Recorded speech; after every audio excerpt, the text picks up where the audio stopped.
नमस्कार, मैं शुभकर्ण सहायक आचार्य EFM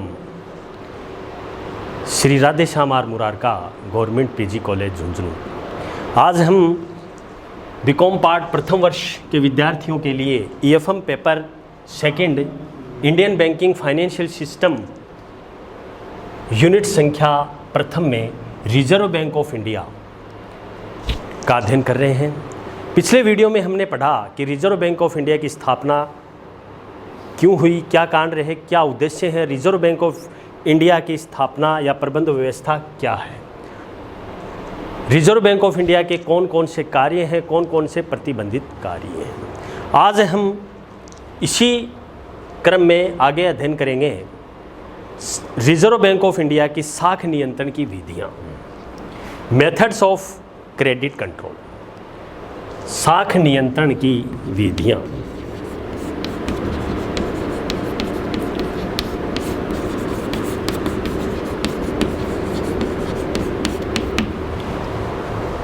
मेथड्स ऑफ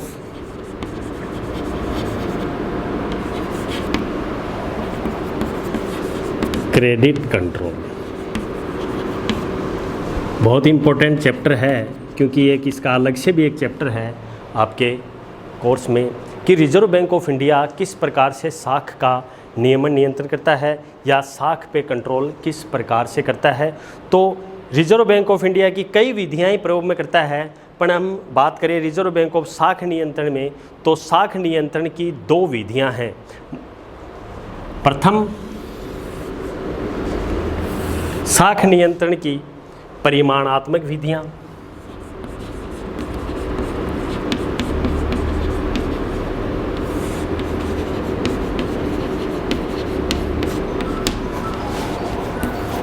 साख नियंत्रण की गुणात्मक विधियाँ।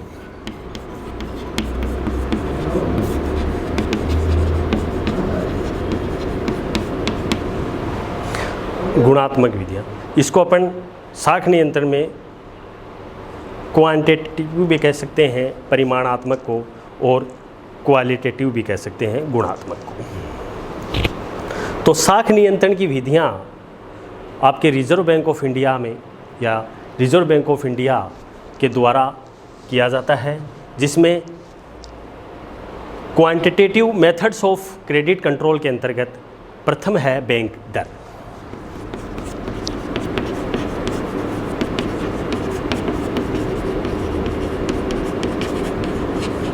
बैंक रेट, जैसा कि आप कई बार पढ़ भी चुके हैं कि बैंक दर क्या है और बैंक दर का किस प्रकार कि रिजर्व बैंक ऑफ इंडिया द्वारा बैंक दर वह दर होती है जिस पर देश का केंद्रीय बैंक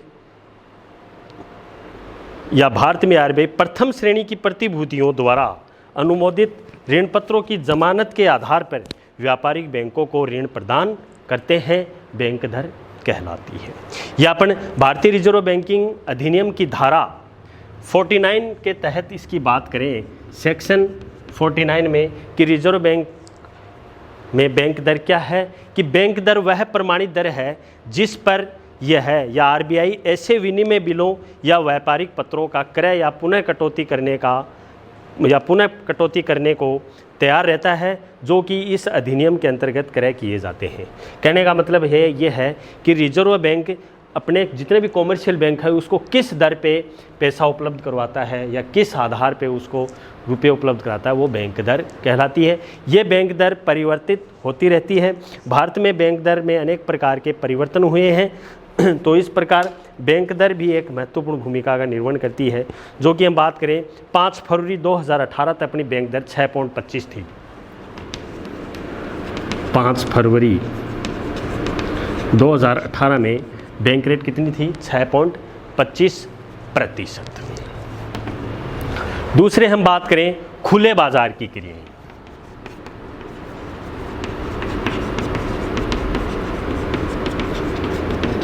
खुले बाजार की क्रियाओं में प्रतिभूतियों का क्रय विक्रय किया जाता है, इसे अपन ओपन मार्केट ऑपरेशन भी कहते हैं।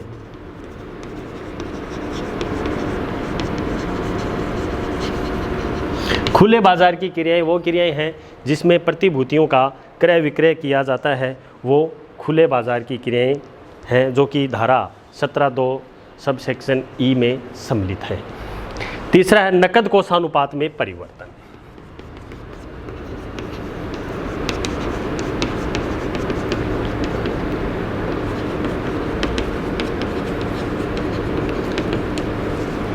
कैश रिजर्व रेट CRR भी इसे अपन कह सकते हैं। Change in cash reserve ratio.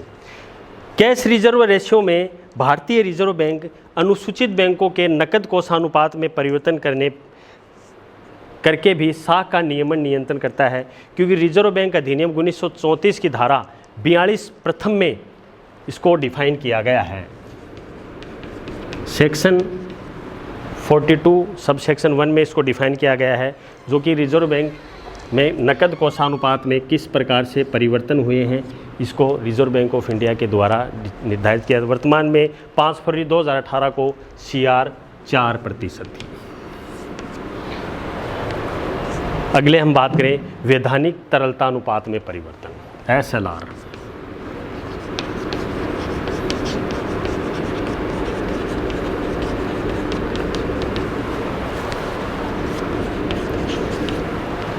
ये भी रिजर्व बैंक ऑफ इंडिया की रेट्स है, जो कि भारतीय बैंकिंग नियमन अधिनियम 1949 की धारा 24 में इसको डिफाइन किया गया है, सेक्शन 24 में, कि SLR मुख्यतया अनुसूचित बैंकों के लिए अपनी कुल जमाओं का कम से कम 20% तरल के रूप में रखना होता है, या तरल के रूप में अनिवार्य रूप से कर दिया गया। इसको अब संशोधित करके 1962 में SLR को बढ़ा करके 25% तक कर दिया गया, जो कि रिजर्व बैंक अपने पास रखती है, जिसे आवश्यकता पड़ने पर इस फंड की या इस फंड को अपन काम में ले सकते हैं। तो इस प्रकार रिजर्व बैंक की परिमाणात्मक विधियों में 4 हैं। अब हम बात करेंगे रिजर्व बैंक की क्वालिटेटिव मेथड्स की, कि रिजर्व बैंक की गुणात्मक विधियां कौन कौन सी हैं। प्रथम है रिजर्व बैंक ऑफ इंडिया की गुणात्मक विधियों में चयनित साख नियंत्रण।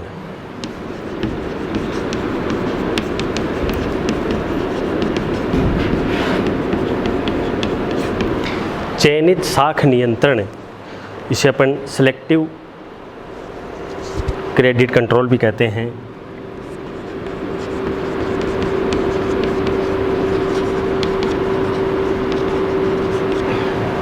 चयनित साख नियंत्रण RBI रेगुलेशन एक्ट की धारा 36 प्रथम में सेक्शन 36(1) में इनको डिफाइन किया गया है, जिसमें रिजर्व बैंक ऑफ इंडिया को यह अधिकार प्राप्त है कि वे सभी बैंकिंग कंपनियों को या एक बैंकिंग कंपनी को किस प्रकार विशेष लेन देन या विशिष्ट श्रेणी के लिए मनाही करता है, तो वो चयनित साख नियंत्रण की श्रेणी में आता है, जिसमें मुख्यतया विभिन्न प्रकार के प्रतिबंध लगाता है, जिसमें कच्चे माल के सट्टे या मुनाफाखोरी आदि पर प्रतिबंध लगाना, कीमतों में वृद्धि को रोकना, ये इसमें मुख्यतया सम्मिलित है। तो उपयुक्त विभिन्न प्रकार की मदों के आधार पर रिजर्व बैंक ऑफ इंडिया साख नियंत्रण या चयनित साख नियंत्रण का कार्य भी करता है, जिसमें विभिन्न प्रकार की कटौती दरें हैं, पुनर्सुविधाओं का आवास लेना है, ऋण जमा अनुपात को निश्चित करना है, कतिपय क्षेत्रों के ऋणों के लिए महत्वपूर्ण भूमिका प्रतिबंध लगाता है, मूल्य दर का निर्धारण करता है, आयात पूर्व जमा से संबंधित ये भी कार्य करता है, और पूर्वानुमति से भी ऋण है। अगला है साख की राशनिंग करना।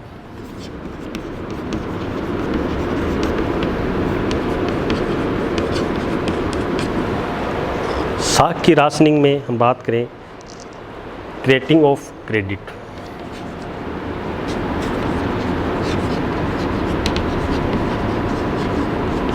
साख की राशनिंग भी मुख्यतः रिजर्व बैंक ऑफ इंडिया द्वारा किया जाता है, क्योंकि साख नियंत्रण की इस विधि के अंतर्गत रिजर्व बैंक वाणिज्य बैंकों द्वारा दी जाने वाली कुल साख की विभिन्न उद्योगों को, विभिन्न क्षेत्रों को, व्यवसायों के बीच में इस प्रकार से वितरण कर देता है, जिसके लिए उदाहरण के रूप में बात करें, रिजर्व बैंक वाणिज्य क्षेत्रों के बैंकों को स्पष्ट आदेश दे रखा है कि कुल ऋणों का एक निश्चित भाग अनिवार्यतः प्राथमिकता क्षेत्रों में देंगे। तो ये मुख्यतया साख की राशनिंग है। अगला है नैतिक अनुनय।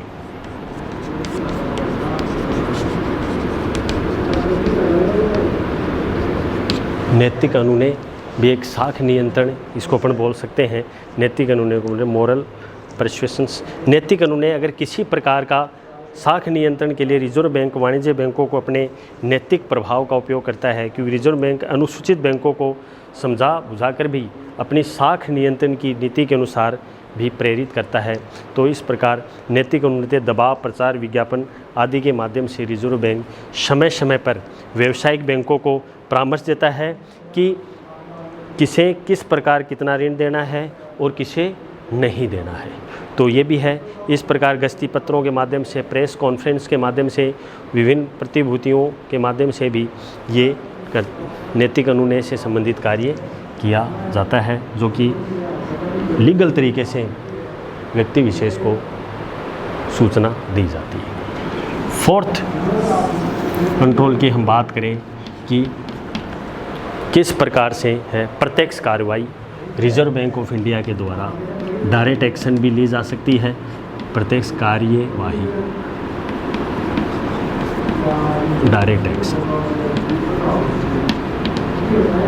कि रिजर्व बैंक ऑफ इंडिया किस प्रकार प्रत्यक्ष कार्य करता है, क्योंकि किसी प्रकार का अपराध अगर वो है तो उसको दंडित देने का भी प्रावधान है। क्योंकि बैंकों द्वारा, रिजर्व बैंक के द्वारा साख नियंत्रण की प्रणाली या सलाह नहीं मानने पर या रिजर्व बैंक द्वारा एक प्रत्यक्ष कार्य करने का भी एक अधिकार प्राप्त है। यदि कोई वाणिज्य बैंक रिजर्व बैंक के आदेशों की अवहेलना करता है तो वह प्रत्यक्ष कार्यवाही के लिए रिजर्व बैंक देता है। जैसे उदाहरण के रूप से हम बात करें कि 19 मई 1992 में बैंक ऑफ करार बंद करने का निर्णय लिया गया और मेट्रोपॉलिटन कॉरपोरेशन बैंक के कामकाज पर प्रतिबंध लगाने का कार्य किया गया और उनसे अनेक प्रकार के जिन्होंने घोटाले के उसको बंद करने का कार्य भी प्रत्यक्ष कार्यवाही के माध्यम से की जाता है। तो इस प्रकार रिजर्व बैंक ऑफ इंडिया साख नियंत्रण का जब कार्य करते हैं तो इस प्रकार से परिमाणात्मक और गुणात्मक, क्वालिटेटिव और क्वांटिटिव मेथड्स के आधार पे इनका एनालिसिस किया जाता है, जिससे रिजर्व बैंक ऑफ इंडिया आसानी से विभिन्न प्रकार के कार्य कर सकता है। इस प्रकार रिजर्व बैंक ऑफ साख नियंत्रण का भी मूल्यांकन मुख्य रूप से ये करता है।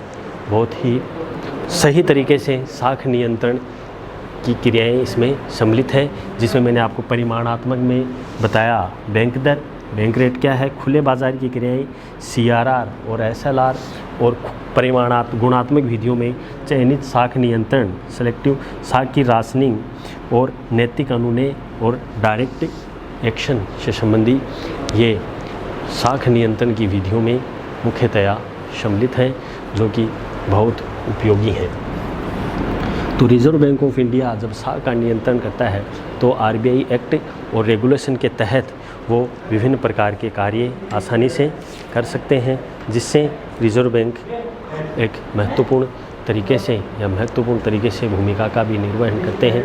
तो इस प्रकार रिजर्व बैंक ऑफ इंडिया भी एक आर्थिक विकास का हम सूचक की हम बात करें तो आर्थिक विकास में भी रिजर्व बैंक ऑफ इंडिया की महत्वपूर्ण भूमिका रही है, जिसमें प्रथम है मुद्रा व साख पर नियंत्रण करना, उसका निर्गमन करना, बैंकिंग एवं वित्तीय संस्थाओं का विकास करना, पूंजी निर्माण को बढ़ावा देना, विदेशी विनिमय कोषों का प्रबंध करना, सहकारी संस्थाओं का विकास भी करना, सार्वजनिक ऋणों का किस प्रकार से प्रबंध करना, ये कार्य भी करता है। और एक संतुलित आर्थिक विकास में योगदान, साख की किस प्रकार से उसको नियंत्रण करना है और आर्थिक एवं तकनीकी सहयोग और परामर्श किस प्रकार से और निरीक्षण से संबंधित भी ये महत्वपूर्ण कार्य या आर्थिक विकास में ये महत्वपूर्ण भूमिका के रूप से भूमिका निभाते हैं कि किस प्रकार से साख का नियंत्रण किया जाए, किस प्रकार से आर्थिक तकनीकी का परामर्श किया जाए, किस प्रकार से नियमन नियंत्रण किया जाए, उसका किस प्रकार निरीक्षण किया जाए, सार्वजनिक ऋणों पर प्रतिबंध किस प्रकार लगाया जाए।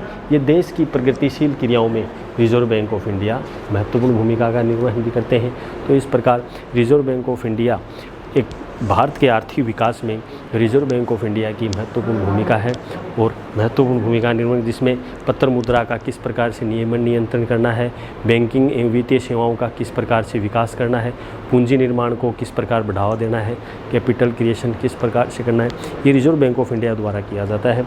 अगला, विदेशी विनिमय कोषों का प्रबंध किस प्रकार से करें, सहकारी संस्थाओं का विकास किस प्रकार से हुए। तो ये रिजर्व बैंक के आर्थिक विकास के सूचक के रूप में एक भूमिका का महत्वपूर्ण निर्वहन करते हैं। अगले हम वीडियो में, अगले अध्याय में हम आपके लिए लेके आएंगे कि रिजर्व बैंक की कौन कौन सी सफलताएं हैं, achievements of reserve bank of India, और कौन कौन सी उनकी असफलताएं हैं, failures of reserve bank of India. तो उनका अगले वीडियो में हम आपके लेके आएंगे। बहुत बहुत धन्यवाद। Thank you very much.